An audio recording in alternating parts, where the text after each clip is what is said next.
Hi, Roberto. Hi, hello. How are you? I'm very good. How are you doing? Good. So, our next speaker is Roberto Crocchi, Managing Director, Microsoft for Startup, Middle East and Africa, who will be talking to us about how to develop an entrepreneurial mindset. Entrepreneurship has been a major driver of economic growth in the UAE. There is generous state funding and support available for new startups, which is a great resource for business minded young people. We all know that entrepreneurship is on the rise. Nearly 1 in 4 Arabs say they prefer to work for themselves or their families. 40% of youth in the MENA region intend to start their own business within the next 5 years. These are some statistics, Roberto, that we have gathered from the Arab Youth Survey. Having said that, I am sure that you will be able to speak more on this topic and help our students develop and learn how can they develop the entrepreneurial mindset. Thank you so much for joining us, Roberto. The floor is all yours. Awesome. Thank you so much. Pleasure, and thank you for the invite. And great numbers. Thank you for sharing. It's very relevant insights about the appetite and the desire from youth to look into entrepreneurship, which is great to hear. Well, I'll go straight to the point of we are going to talk about how to develop an entrepreneurial mindset. For me, it all starts here. I mean, when I look at this picture, I always get, confidence, energy. These are my parents. My father passed away 2 years ago. He was an entrepreneur. So he made himself, in the street smart, right? So, today we are complaining about the lockdown and the pandemic and the number of situations that are, of course, are difficult and tough to go through. But he was 11 when World War II hit Europe and Italy, and he had to go through himself a number of challenges, right? And he could not complete his studies. Today we say if you don't have a degree, you cannot go anywhere. But he completed. He could not complete his studies, but he found himself his way. He set up his own company with a lot of challenges, a lot of ups and downs. And I've been growing up as a child in a family where, I've been living indirectly, those ups and downs. My mother has been helping him. So to me, this is important. So, whatever you're going to do, whatever you will be, I mean, your roots are important. And sometimes you can find what you're looking for in your roots. So don't let anything, and prevent anything else to sever your roots, because this is where you're coming from, and ultimately could be also part of who you are and who you want to be, right? As an entrepreneur, but also as a human being.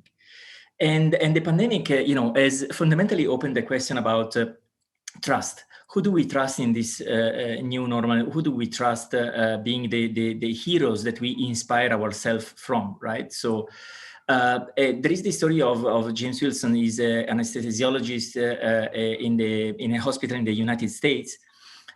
Formally, he's not an entrepreneur, but basically, he was able during the pandemic to leverage his background. When he was a kid, he loved backpacking and using techniques that he was familiar with because he did a lot of camping. He was able to build this structure that you see here to prevent and to make it easier for doctors then to treat the patients in the hospital, in the room during the pandemic. So he was able to, they submitted different prototypes. It all started from this idea. They had collaboration across different levels, and they were able to finalize a prototype and have something ready to be used in the room, right? So this is having an entrepreneurial mindset, is connecting the dots across experiences you might have had in your life, and do something that solve a real problem, that solve a real need that you might have, even if it is temporary, or is a need that is there, that is a permanent need. So ultimately, you see, it boils down to yourself, who you are, who you want to be, who do you want to be, not even during the pandemic, I would say, regardless of the pandemic. There is this stage of fear, of learning, of growth. And I would say entrepreneurial mindset is where the stage of growth is, when you have this curiosity around the world around you. You have this desire to learn, and you are constantly learning. And getting feedbacks from others in order to build on top of each other ideas rather than believing that you already have all the answers. So this is extremely important to have awareness of the stage where you are at and who you want to be, because the growth mindset is a mindset that allows you to look at things differently, to lean into uncertainty, to take those risks where you usually end up having higher rewards without no fear of failing, because you are going to fail fast, take the learning and keep iterating and keep moving on, right? So it's this mindset where you are constantly trying to learn new things. But how you get to build this mindset? So in my experience, I have a few tips to share on how to develop this entrepreneurial mindset. And I will go quickly through each one of those, conscious of time, to leave some time also for your questions at the end. So the first tip is it's always all about people. So we always tend to talk a lot about technology, the role of technology. And this is great. I mean, I'm very passionate about technology, and technology can open up doors for many things, many products, many solutions, many new things, right? So innovation and so on and so forth. But having worked myself for a long time in technology companies, my takeaway is that it's always all about people. With technology, we can always find workarounds, but what makes a difference, what brings things together, what make things happen, it's people. So my advice is look out for best people, whether it's try to work for them or try to understand why certain people inspire you. What is that inspires you? What is that drives you? But also gain perspective by finding great people, because this is where you learn the most, right? And nobody will ever bring these people to you. You need to be proactive in building your network, your support network in a meaningful way. And that's also key, is build your own board advisor and support network. And again, this is not just going out and network and reach out to as many people as possible, but is mapping those areas where you don't have connections, where you want to be, and which people who can help you in the journey, who can be there to support you in your goals. You need to be very proactive about that. And this is key, because with people, with that board of advisor, these are the people that would be there with you even when things go wrong, right? So you need to connect them in a meaningful way. It's a give and take. It's not just a take from these people. And you need to build those situations where you can get in touch with those people and build those relationships.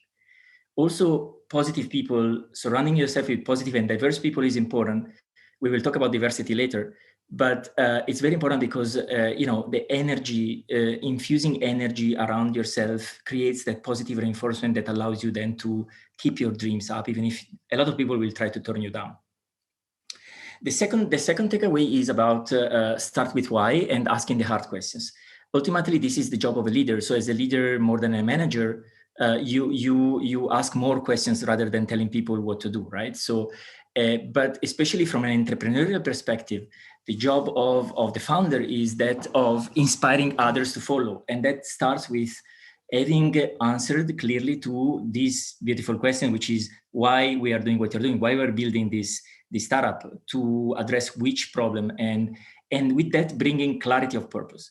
The way to inspire people is, simplify things that you would say, I didn't think that it was that simple. And that comes with bringing that clarity of purpose on the why you're doing what you're doing. And you decided to invest yourself and risk your capital, risk your time and your relationship to do something that probably nobody else is believing in.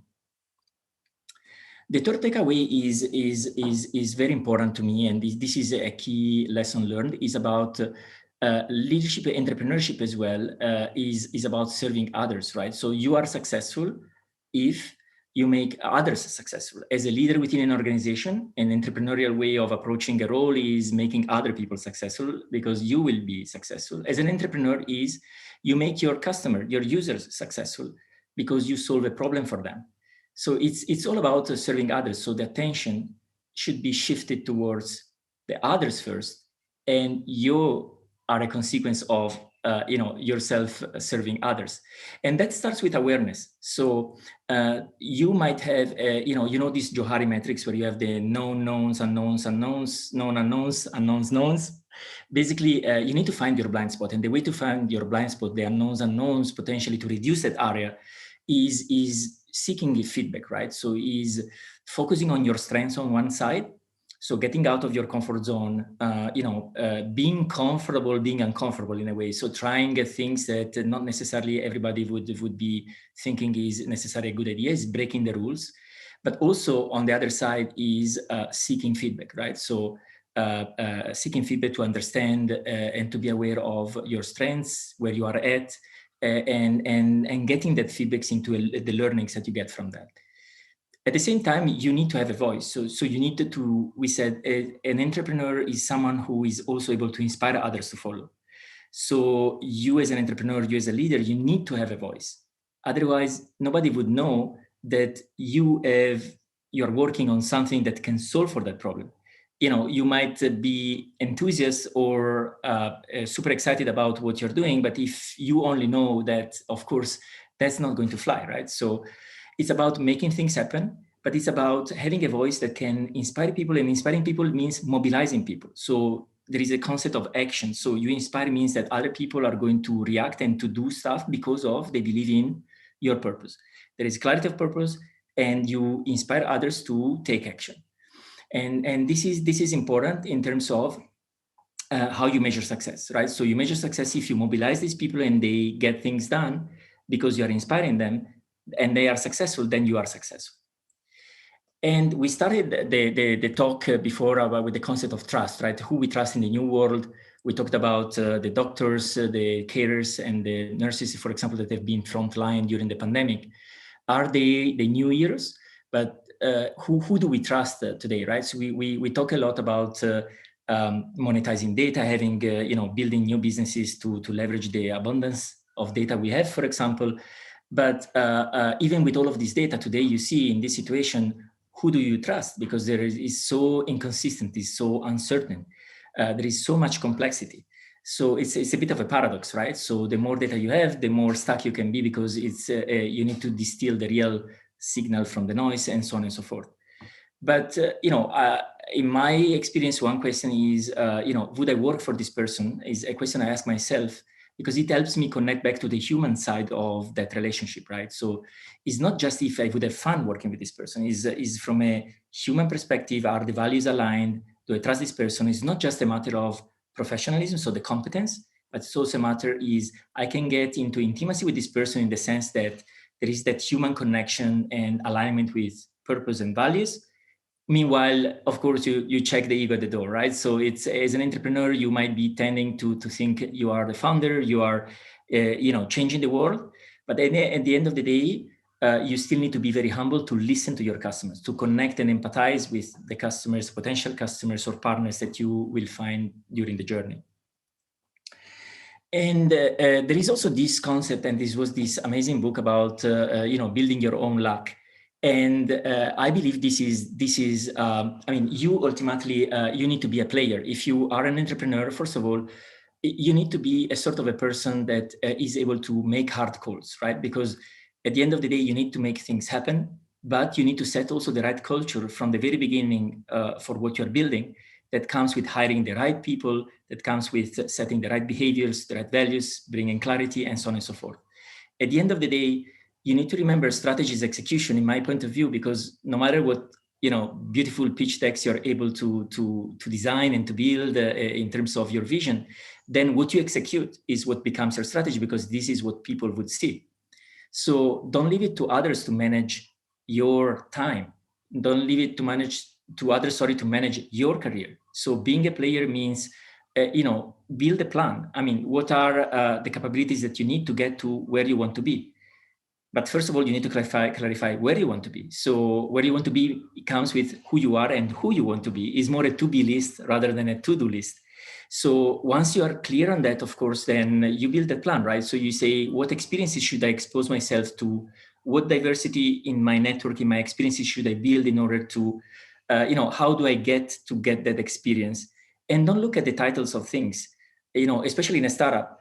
Who cares about the titles, right? Everybody is doing a little bit more than what they're doing, or the titles do not, the titles that you are used to in an organization do not make sense, because you as a founder, you're also the chief customer discovery officer, call it whatever you want, right? So you need to understand if what you're building has a product market fit, and so on and so forth. So seek for the impact rather than the formality of things and the output. And it's also ultimately, it's up to you how you interpret a role. I've been seeing many people join organizations that, you know, got disappointed with their job because of the title and say, well, the title is just something that was attached to it, right? So it's how you interpret a role, how you seek, you know, how you turn negative situations into opportunities, how you build relationships. You know, you can give it a totally different twist. So this is also very important. So that is the mindset behind of you know, building your own luck. That doesn't mean that everything will go well all the time, but it means that you have that perseverance, that resilience that will help you to thrive and to move ahead, even if you know, sometimes it's through ups and downs. And that's the real concept. So one of the key traits of the entrepreneurial mindset is this concept of perseverance, this concept of resilience.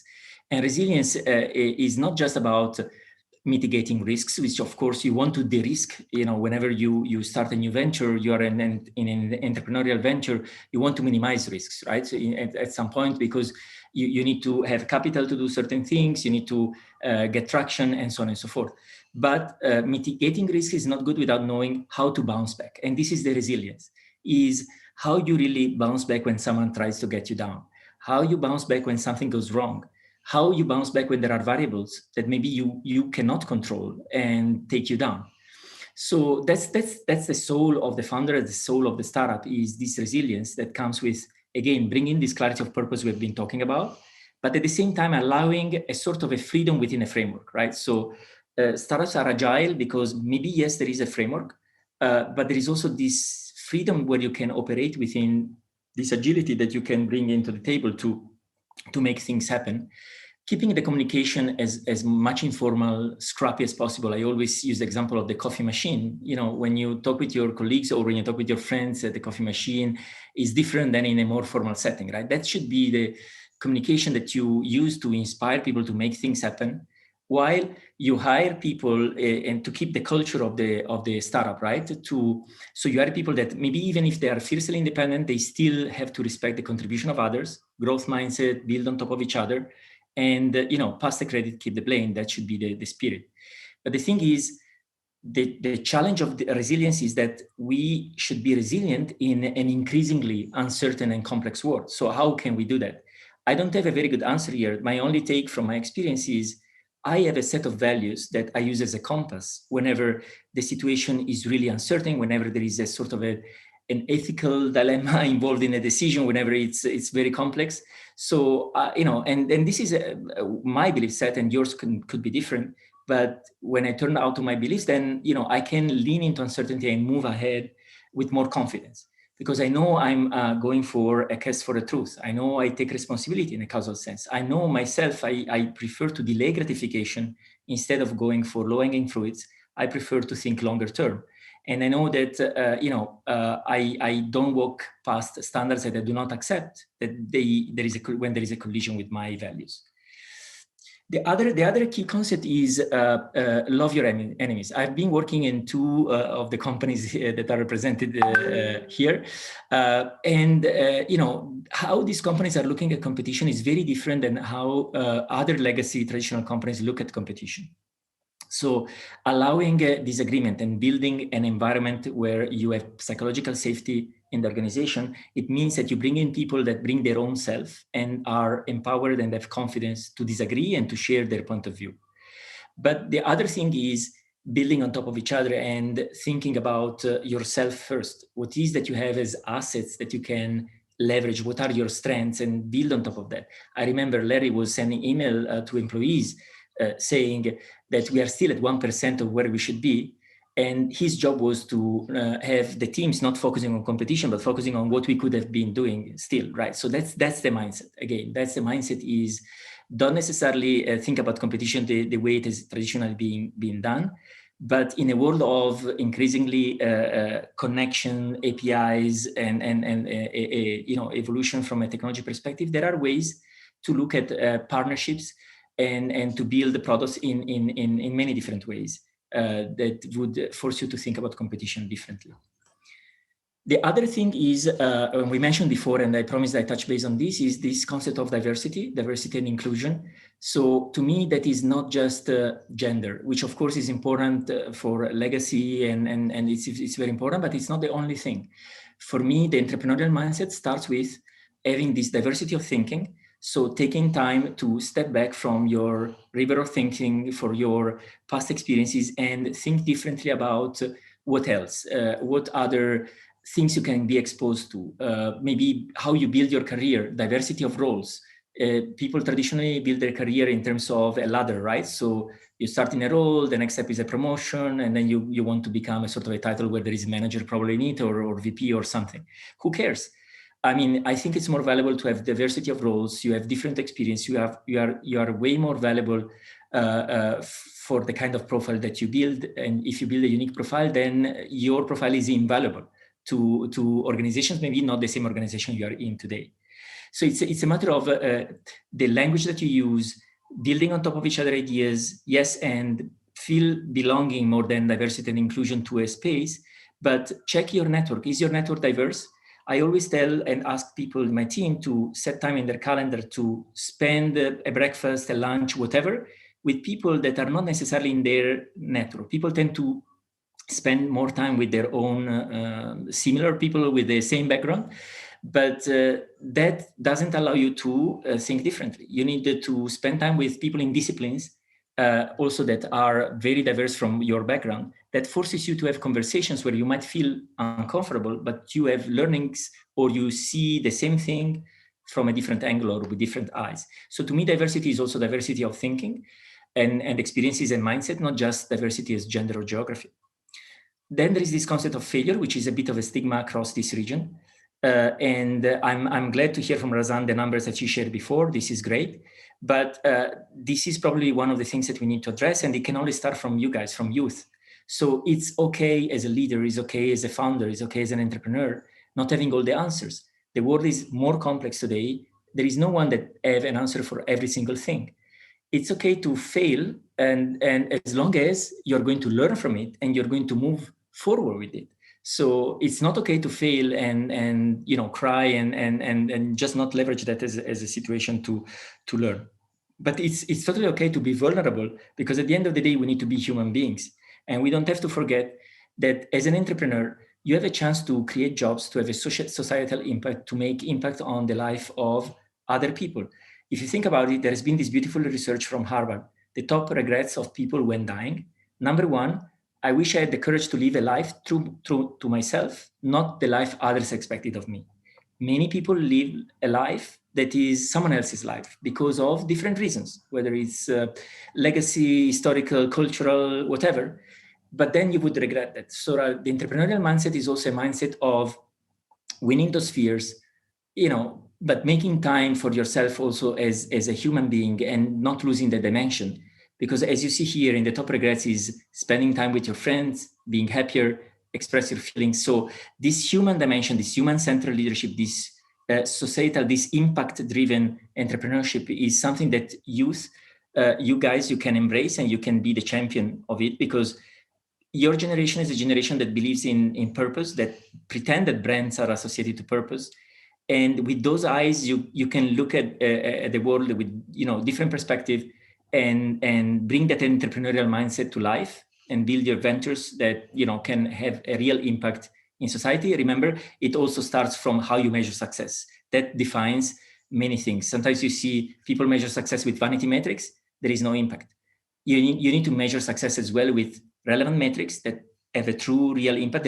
There needs to be substance before you go out for marketing, PR, and those sort of things. I'll stop here. I hope I was good on time. And 20 minutes. And thank you so much for the attention.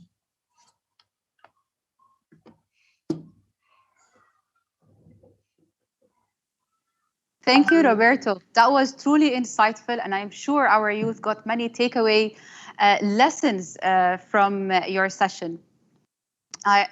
We have some questions from the audience. Are you ready? 2 questions. I'm ready. So, as a super experienced manager, What is one thing you wish you'd known when you first started managing people? Wow, that's an amazing question. So a super experienced manager. I mean, I'm very humble. So okay, but I think managing people is not easy. You might be doing an amazing job as an individual contributor in an organization, but that doesn't mean that you qualify to be a people manager, to manage people. So there are always many things that you wish to know in advance. And again, we said before, you build your own luck. So the mindset is different, right? So you go through the situation, you learn as well, and you're flexible, you adapt. But definitely this dimension of, building this environment, it's psychological safety, is building an environment where everybody can bring their own self. Everybody is accepted, and everybody feels that they can answer that stupid question that there are situations where it's so tense, or there is so much authority, or there is no way of contributing, or that your feedback is not going to take into account. So that's difficult to implement, but that should be part of the culture, with concrete behaviors and concrete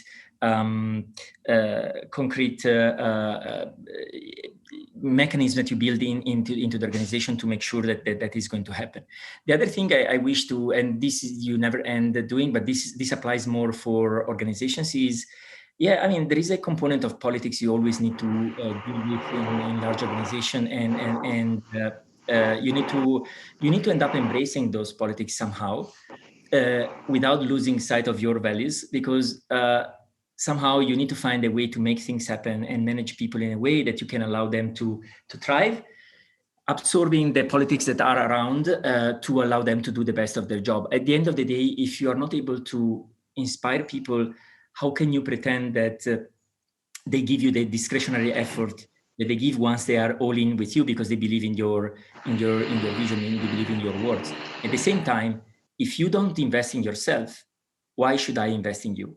It's also on both sides, right? So you don't have to leave the company you work with, or you end up working with, manage your career. You need to be proactive around that, but you need to answer the hard question first, which is who you are, who you want to be, and build a to be list towards the future, and which experiences you need to be exposed to, or you want to be exposed to, which network you need to build in order to get there.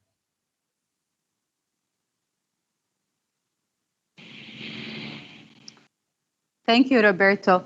We have one more question, and again, also a bit of a personal question. If you were to start a startup today, what would it be? Yeah, good point. Good one. Interesting. So, well, if I have to start a startup today, I would start from something where I really would fall in love with the problem that I see. And in my case, for example, I think that education is something that today is still set. Coming out from different times, right? From a time where there was a need for structuring education the way education is structured today. But I believe that today we live in a different world. So the new generations have different needs, and there is also a need for different skills in the work environment, right? So there is more flexibility required. There is complex problem solving. There is collaboration, need for this growth mindset, and so on and so forth. There is a need for this entrepreneurial mindset to start early on. So I believe if I would start a startup, it would be probably in the field of edtech education, because I believe there are a lot of problems, real problems that still we need to solve, as there are in many other industries, verticals, or many other impact-driven areas of our society.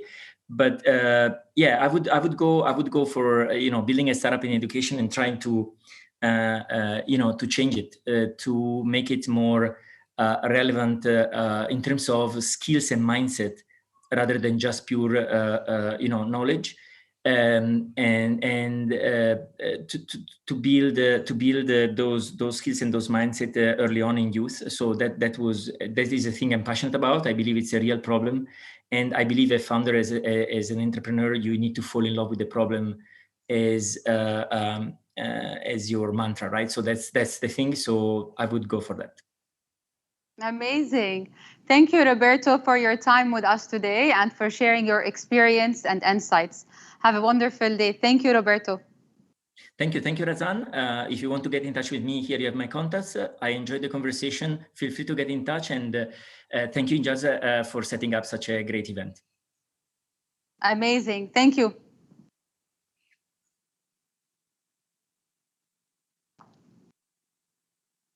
And with that, we reach the ending of our Jahez Forum for today. We hope you have all learned valuable new things that you can take as you build your own professional journey in the workforce. The transition to work is a steep learning curve, and we are trying to soften that curve by providing you with the skills and knowledge you need to face the challenges of the future. Thank you so much for being with us today. Stay tuned for our upcoming Jahez event. Thank you.